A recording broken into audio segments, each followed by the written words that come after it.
no such thing as ghosts. Teresa finished her beer and glanced at her watch. 11:30. She didn't feel like going home, but she knew she had to leave. She hurriedly told her friends goodbye as they tried in vain to convince her to stay, jammed her knitted cap on her head and headed for the exit. She was sure someone from her table would be heading home the same way. But none of her friends was ready to leave yet. Andrew, who usually left with her, had the flu and was lying in bed with a fever. So Teresa had no choice. She had to walk home through the freezing night alone. She opened the front door of the club where she had spent the night dancing and drinking cola and a beer and breathed in the night air. She instantly started to cough. The air was freezing cold. She decided to warm up by walking at a brisk pace. Striding down the wide, lamplit city streets, she pictured her bed, where soon she would be lying snug and warm. Teresa's cell phone chirped. Reluctantly, she pulled her hand from her warm pocket to read the text. "Hi, babe. Be careful on your way home. Love you. Oh." Teresa lived on the very outskirts of town. The trip home took half an hour, but she knew if she took a few shortcuts, she could make it in 20 minutes, maybe 15. A lot of people used the shortcuts during the day, but at night they were dark and dangerous. Passageways through buildings, the well-trod paths through the city park, and the odd, steep stairs that let out just a few hundred yards from Teresa's destination. It began to snow. A chill wind blew through the streets like the icy breath of Queen Maud. Teresa pushed through the heavy snowfall, thinking about Andrew. Lying in bed at home right now, reading or watching a movie, worrying about her, wondering whether some other boy had spilled a beer on her, bumped up against her, or bought her a shot with an offer of a nighttime stroll for two. Almost home, she texted Andrew. "I'll stop by tomorrow. Sweet dreams, love." Teresa snapped her cell phone shut and stepped up her pace. She stopped at the foot of the hill. 2 paths led to the top. The longer one followed the main road. It was amply lit and safe. The other path was darker, winding through the park to the stairs at the other end. Even from here, Teresa could see them through the bushes, an empty black space, like the gap left behind when a tooth falls out. She knew her mom had forbidden her to walk in the park at night. There was a reason why people called it homeless hangout, especially in summer when the junkies and homeless people clustered there in groups. They trampled down the bushes around the edges like animals, littering the ground along the graffiti-covered walls with a layer of bottles and syringes. Teresa glanced at her phone. Almost midnight. She thought about her walk to school earlier that morning and the whole exhausting day. She couldn't wait to throw her smoke-filled clothes over the back of the chair and drift happily off to sleep. She wished she was already in bed, but she couldn't make up her mind. Which way to go? She wanted to take the shorter way, as the bullet flies, straight through the park, but something gave her pause. Not the fact that her mother had forbidden it, but fear. And the worst thing about it? It wasn't homeless people or junkies Teresa was afraid of. It was ghosts. Snowflakes fluttered down around Teresa. The icy wind numbed her cheeks. Is it normal to be afraid of ghosts at my age, Teresa wondered? For God's sake, I'm practically an adult. I've got a boyfriend I'm planning a future with. Work, marriage, children. Fear is ridiculous, irrational. An emotion best saved for watching scary movies. Her boyfriend Andrew wasn't afraid of ghosts. He didn't even believe in them. At least that's what he said. Just made up fairy tales. But Teresa knew they weren't made up. There was such a thing as ghosts. She had always loved scary stories ever since she was little. She thought about them pretty much constantly, and every Christmas there were just two things she wished for beneath the tree: a book about mysteries and a subscription to Enigma magazine. Unfortunately, she didn't realize until too late how confining her hobby had become. What had started out as a seemingly harmless pastime had turned into a net wrapped tightly around her, holding her captive to nightmares and fear. Teresa still hadn't moved. The snow was slowly gathering on her shoulders. "Are you really going to go through the park?" The words rang through her head. "It's close to midnight. Centuries ago, that was the hour when people turned into werewolves and vampires rose from the grave." Teresa's breath was fast and shallow. She tried to chase away the thoughts, but the harder she tried, the more real they became. Enough! Now she was actually mad at herself. If she hadn't been afraid, she could have been in bed by now. A taxi purred by on the road ahead, leaving two slushy tracks in the wet snow. That gave her courage. Teresa was reminded of her grandmother's words. Don't be afraid of ghosts, just bad people. She dashed across the road and headed for the park. The park was silent and clean seeming underneath the new fallen snow. The benches to either side called to mind Sunday strolls and lovers' rendezvous. Teresa strode quickly, alternating right and left, hurrying towards the empty-toothed gap. She reached the foot of the stairs and stopped. As she caught her breath, she measured the distance still left to cover with her eyes. The staircase extended upward in a straight line, edged on both sides with chipped railing. Bush branches arched across overhead, like the claws of some forest monster. The stair's surface was tiled, with many of the tiles cracked or wobbly. The town should have repaired them ages ago and trimmed back the bushes, restoring this part of the city to its former glory. The officials probably took the money for new computers and copy machines, Teresa thought sourly. A set of tall-legged lamps stood along the right side of the staircase. They had always reminded her of giant storks. There were 5, but only 2 were lit. Teresa's temper flared again at the city's failure to replace the broken bulbs. She sucked a breath of frigid night air into her lungs. Normally she climbed the stairs in half a minute. If she took them 2 at a time, she could do it in a few seconds. And if she held her breath, she might be able to make it on 1 breath. She heard the dull chime of the bells from the church. Midnight, Teresa thought. There's no such thing as ghosts. There's no such thing as ghosts. There's no such thing as ghosts, she said, repeating Andrew's words to herself in a shaky voice as she stepped onto the first loose tile. It went smoothly at first. Teresa trotted upward at a practiced pace, glancing right and then left.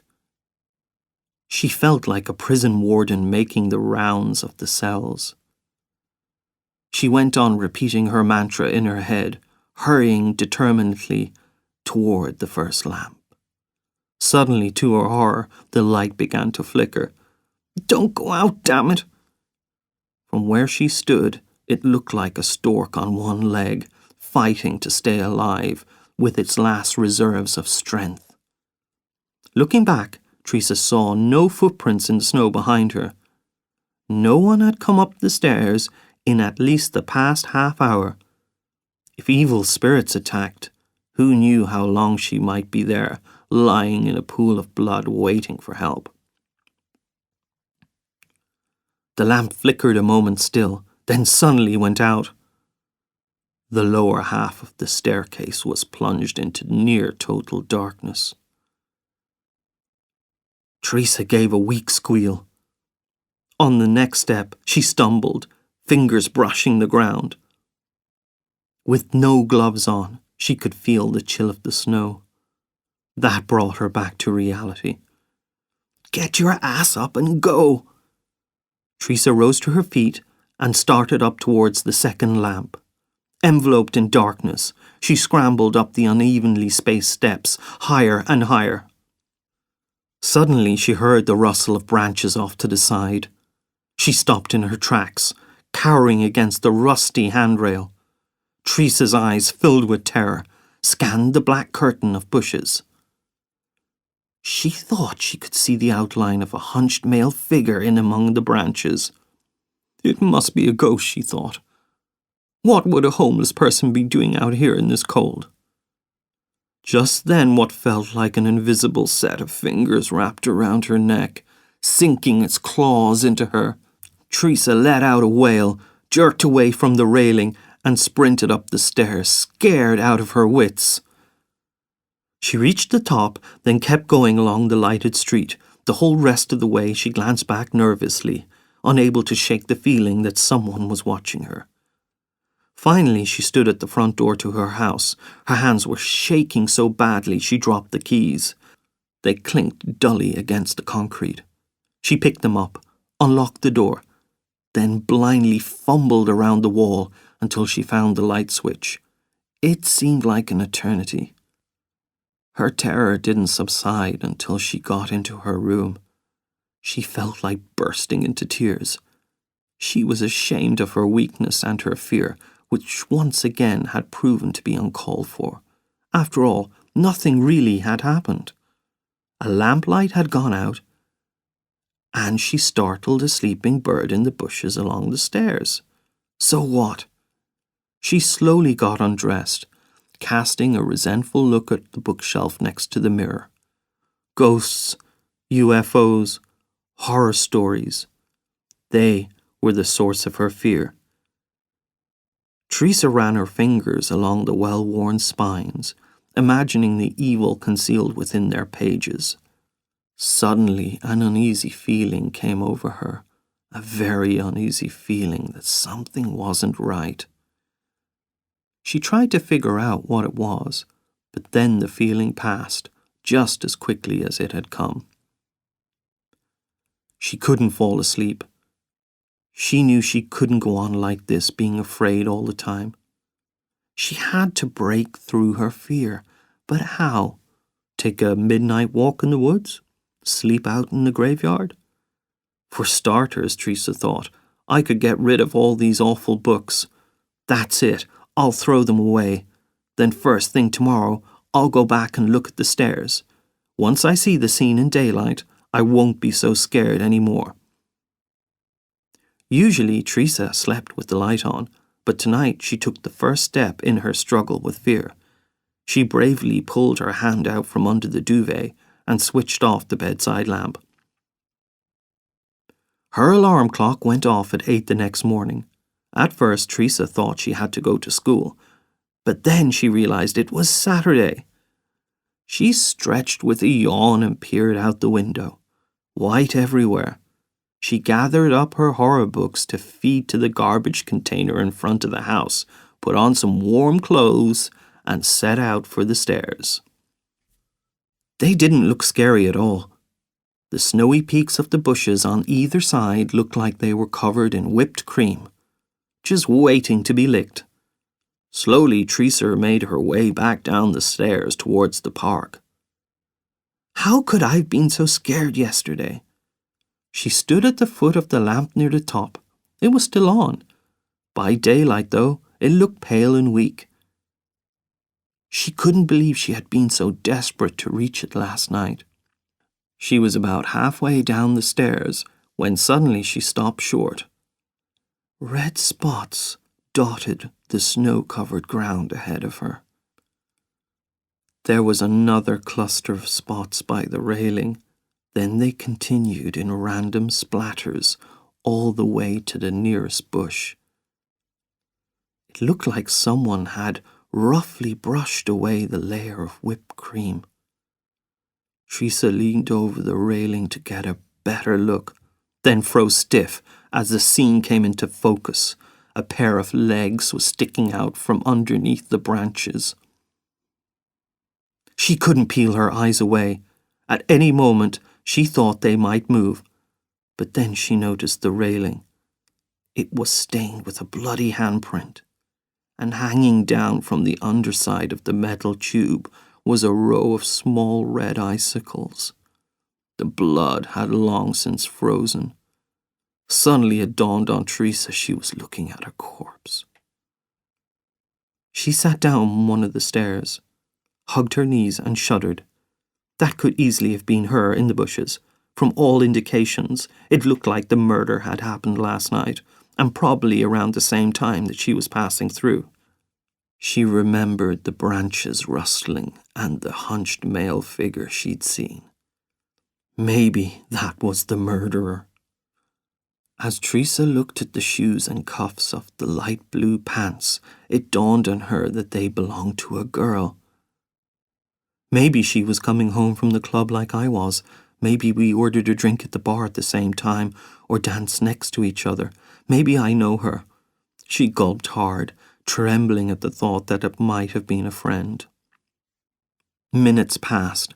As the church bell chimed the hour, suddenly Teresa noticed a little girl standing at the foot of the stairs. She held a leash with a dog straining at the end.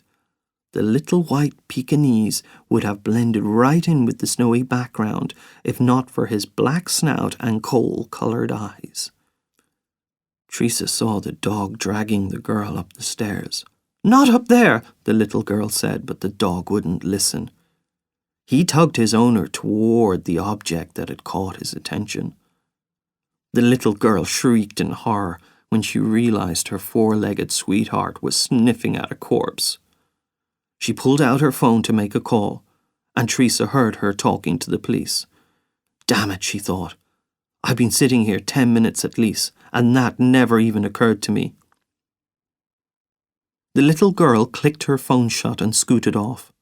"Wait!" Teresa yelled. "You can't leave. You're a witness." But the little girl didn't hear her, or pretended not to hear. Teresa sat back down, alone again. She would wait for the police and tell them everything when they came, about the figure she'd seen in the bushes, the lamp going out, the lousy bastards at town hall who wouldn't make sure the city was safe. She waited and waited. All of a sudden, she got the urge to hear a familiar voice, so she pulled out her phone and dialed a number. The line was dead. That's weird, she thought. Maybe the service is down. As she put her phone away, a car stopped at the top of the stairs. Two men in uniform hurried past, rushing to reach the crime scene. "Dead," muttered one of them. "Damn it." Teresa stood and slowly made her way back up the stairs. She couldn't tell whether or not the cops had noticed her, but if they didn't come talk to her soon, she would go to them herself.